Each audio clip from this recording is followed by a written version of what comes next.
Look, what if I told you there was something you were missing? What if I told you that Jesus doesn't really fit into your description?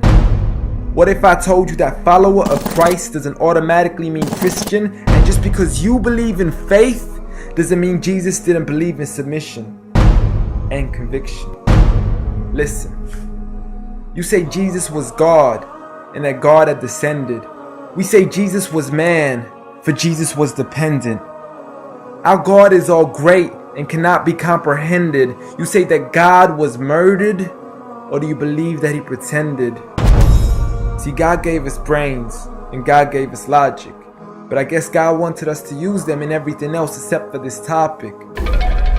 It's like wearing a cross and proclaiming that you love Jesus, when if God was murdered on the cross really shouldn't please us. I mean, would you be wearing an axe if it was used to chop your mother up into pieces? See, this is what happens when you believe in faith, but fail to believe in reason. See, we used to worship the Creator until Satan turned us to the creation. We began to worship the people and neglect the one who made them. We began to believe that God had died, but how could a God even be created? A miraculous birth, and therefore the Son of God was begotten.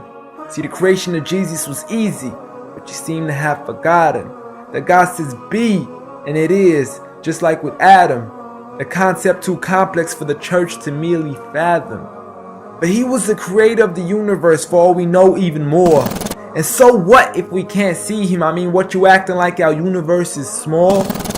I mean, there's still so much we're still yet to explore. I mean, there's still so many things as human beings we still haven't seen, touched, heard, or saw. I mean, our eyes can't even handle the sight of the sun. So how can we possibly handle the sight of our Lord?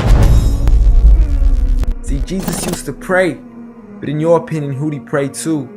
I mean, if Jesus was God, surely prayer would be of no use.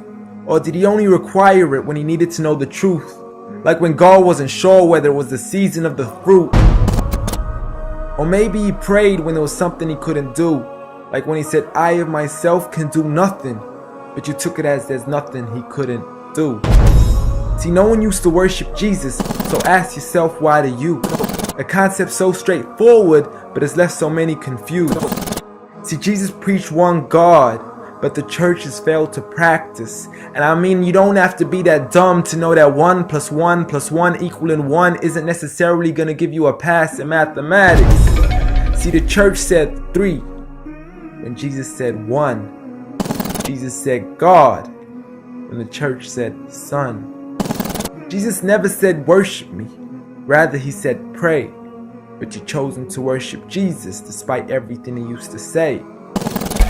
You began to think with your emotion and forgot to think with your mind. I guess you didn't pay attention when Jesus says our Father, yet never says mine.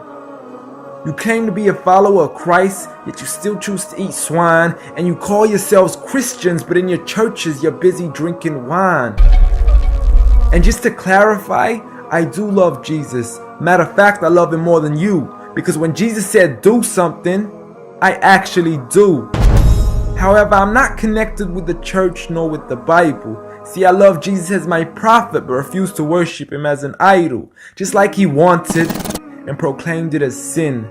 So it doesn't really matter if they don't let him in, because Jesus wouldn't even want to be in the presence of people worshiping an idol of him. An act of God, bolt of lightning went straight through the outstretched hand of Jesus. This cannot be a coincidence. Before I move on, there's something I need to mention. The worshiping of Jesus is a man-made invention. He never asked for your worship so he can grant you protection. Rather, he asks you to alternate your prayers towards another direction. To God and God only, and pray that he accepts them. And know that just because you love Jesus doesn't mean he feels the same way about your affection. See, what you believe in is exactly what he resented. Matter of fact, it's everything he despised. See, the worshiping of creation goes against the very message he supplied. So you began to follow a religion and called it love in disguise, because love can be good, but love can be blind.